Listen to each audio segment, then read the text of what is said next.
Merhaba arkadaşlar. Bugünkü videomda bahçe ve balkon dekorasyonlarınızda kullanabileceğiniz çok şık bir rüzgar dönencesi yapılışını anlatacağım. Dönencenin yapılışında 3 farklı renkte koton iplik ile 2,5 milimetre tığ kullanacağız. Projenin yapılışına 35-40 santimetre kadar zincir yaparak başlayabilirsiniz. Ben ipimin kalınlığı ve tığ numarasına uygun olacak şekilde toplam 75 zincir yapacağım. 75. zinciri yaptıktan sonra 3. zincirin içerisine yarım trabzan yapalım. Sonraki zincirin içerisine bir yarım trabzan, bir zincir, bir yarım trabzan yapalım. Ve sıra sonuna kadar alttaki tüm zincirlerin içerisine bu işlemi tekrar edeceğiz. Bir trabzan, bir zincir, bir yarım trabzan yaparak sıra sonuna kadar devam edeceğiz.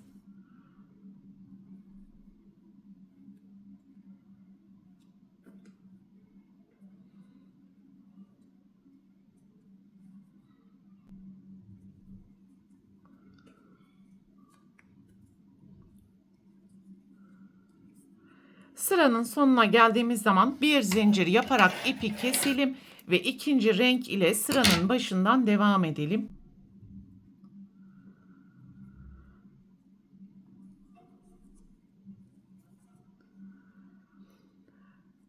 Buradaki ilk zincir ve yarım trabzanın ortasından ipi sabitleyelim ve 3 zincir yapalım.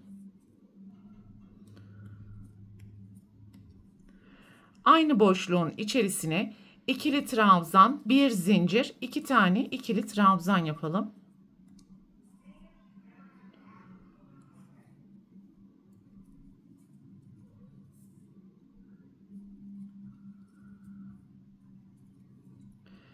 İkinci sırada altta yapmış olduğumuz tüm bir zincir boşluklarının içerisine 2 trabzan, bir zincir, 2 trabzan yaparak sıra sonuna kadar devam edeceğiz.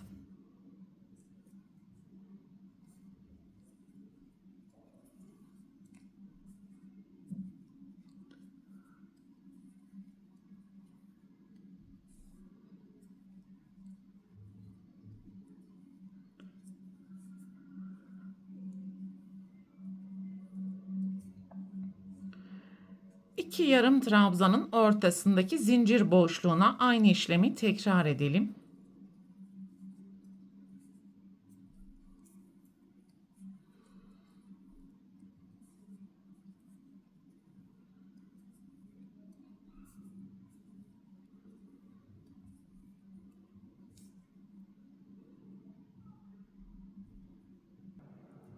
Son bir zincir boşluğunun içerisine de aynı işlemi tekrar ederek 2 trabzan, bir zincir, 2 trabzan yapalım.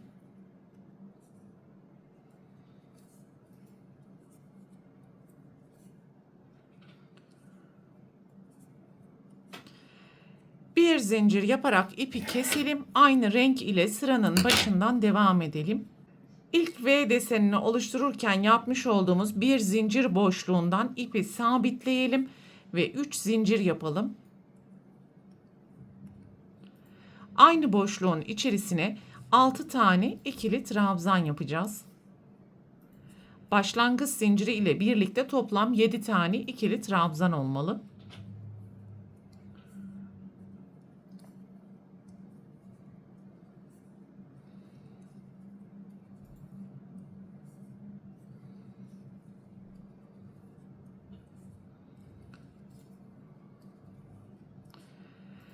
Sonraki V dikişi ortasında bulunan bir zincir boşluğuna 7 tane ikili trabzan yapalım.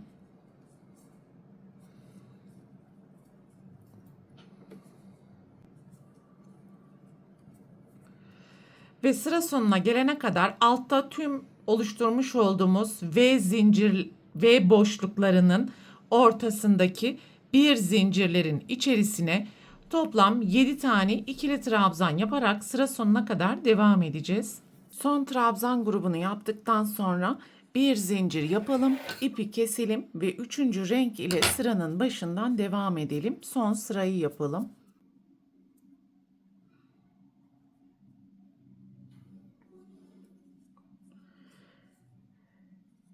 İlk yapmış olduğumuz zincirin tepesinden ipi sabitleyelim.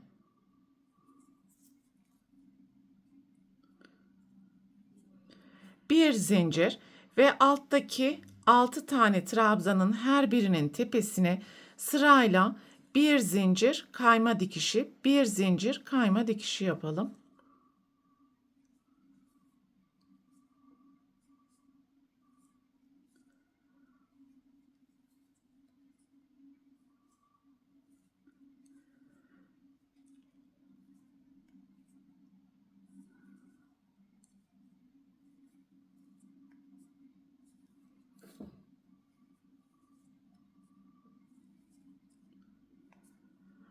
Son kayma dikişini yaptıktan sonra burada ikinci sırada bulunan iki grup ortasından ilmek çıkartarak sık iğne yapalım.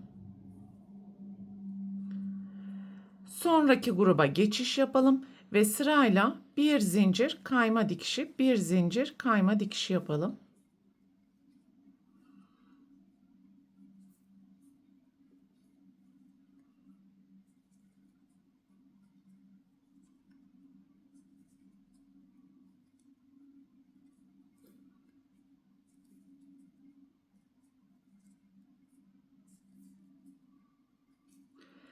İkinci sırada bulunan iki grup ortasından ilmek çıkartarak sık iğne yapalım ve sonraki gruba geçiş yaparak burada yapmış olduğumuz işlemleri tekrar ederek sıra sonuna kadar devam edelim.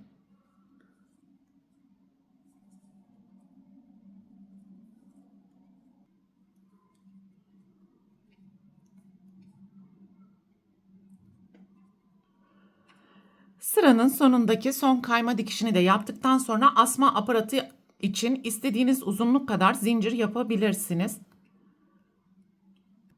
Toplam 25 adet zincir yaptım. Şu şekilde küçük bir halka oluşturmak istiyorum arkadaşlar. Buraya kayma dikişi yaparak sabitleyebilirsiniz. Birkaç tane daha kayma dikişi yaptıktan sonra ipi keserek ilmeklerin arasından gizleme işlemini yapabilirsiniz.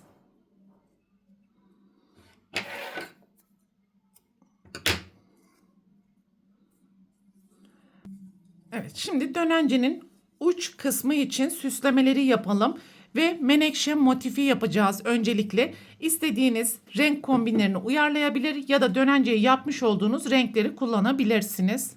Motifin yapılışına sihirli halka yaparak başlayalım. 3 zincir, halkanın içerisine ikili trabzan, 2 zincir, halkanın içerisine önce 2 tane yarım trabzan, daha sonra tığda bekleyen ilmeklerin hepsini birlikte kapatalım. 2 zincir, halkanın içerisine önce 2 tane yarım trabzan, daha sonra tığda bekleyen ilmeklerin hepsini birlikte kapatalım. Bu şekilde toplam 6 tane grup oluşturalım.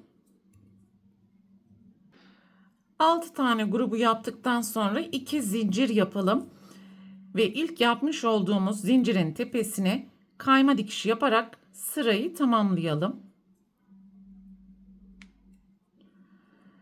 Bir zincir yaparak ipi keselim. İkinci renk ile devam edelim.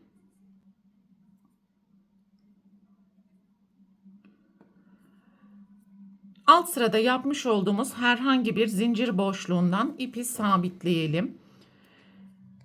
3 zincir, aynı boşluğun içerisine ikili trabzan, bir zincir, 2 tane ikili trabzan yapalım.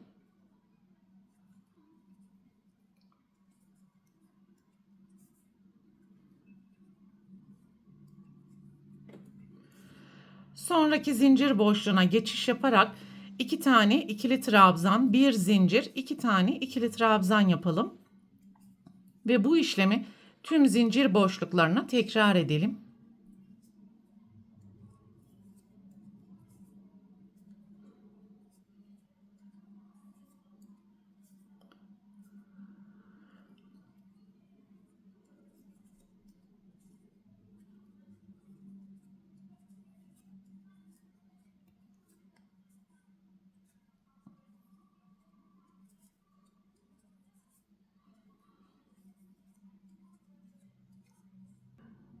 Sıranın sonuna geldiğimiz zaman ilk zincirin tepesinden başlayarak zincir boşluğuna kadar kayma dikişi yapalım.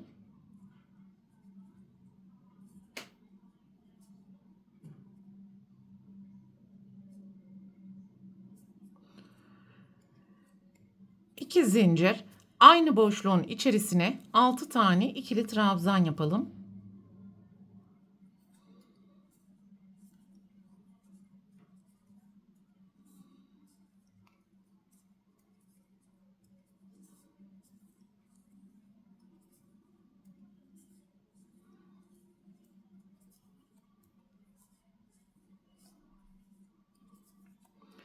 Ve sıra sonuna gelene kadar tüm V dikişleri ortasında yapmış olduğumuz bir zincir boşluklarının içerisine 7 tane ikili trabzan yaparak devam edeceğiz.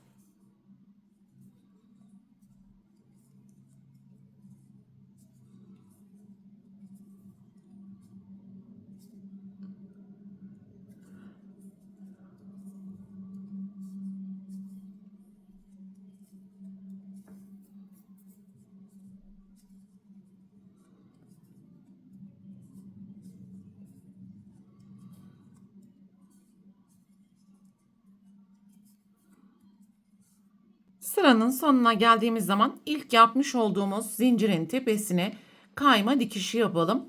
Bir zincir yaptıktan sonra ipi keserek üçüncü renk ile dönencenin son sırasını yaptığımız işlemi tekrar edeceğiz.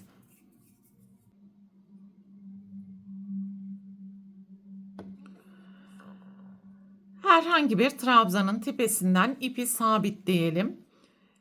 Bir zincir ve alttaki tüm trabzanların tepesine sırayla bir zincir kayma dikişi, bir zincir kayma dikişi yapalım.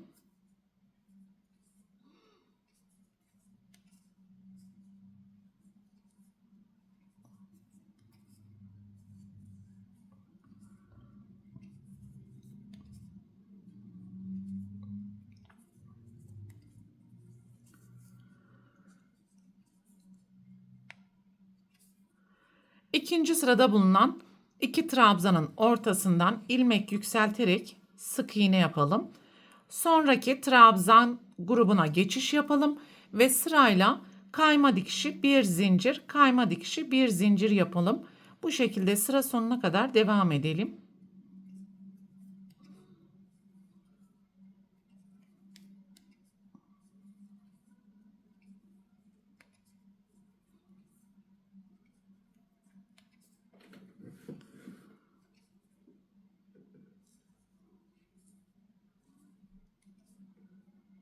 Sıranın sonuna geldiğimiz zaman son kayma dikişini yapalım. İkinci sıradaki iki trabzan ortasından da ilmek çıkartarak sık iğne yapalım ve burada bir miktar ip bırakarak ilk ilmeğin tepesinden gizli birleştirme yapacağız.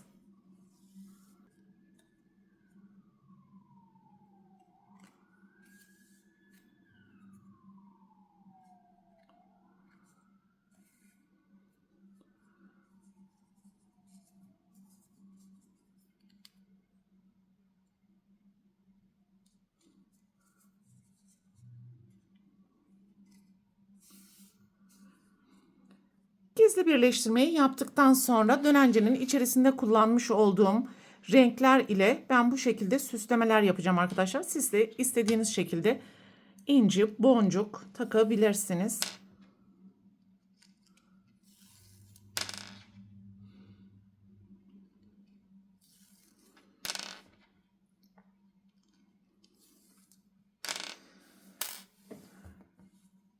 Burada yukarı noktada dönencenin asma aparatını yapmıştık. Şu şekilde aşağıya doğru sallandırdığımız zaman buradaki alt noktaya, yani birinci sıradaki yeşil renkten sabitleyebilirsiniz.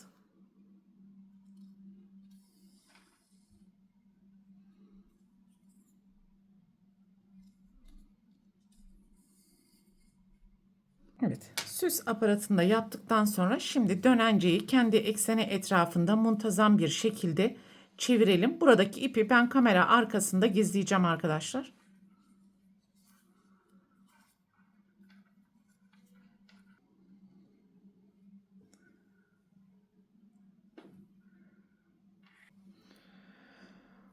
Bu videoda anlatacaklarım bunlardan ibaretti. Umarım sizler için faydalı bir video olmuştur.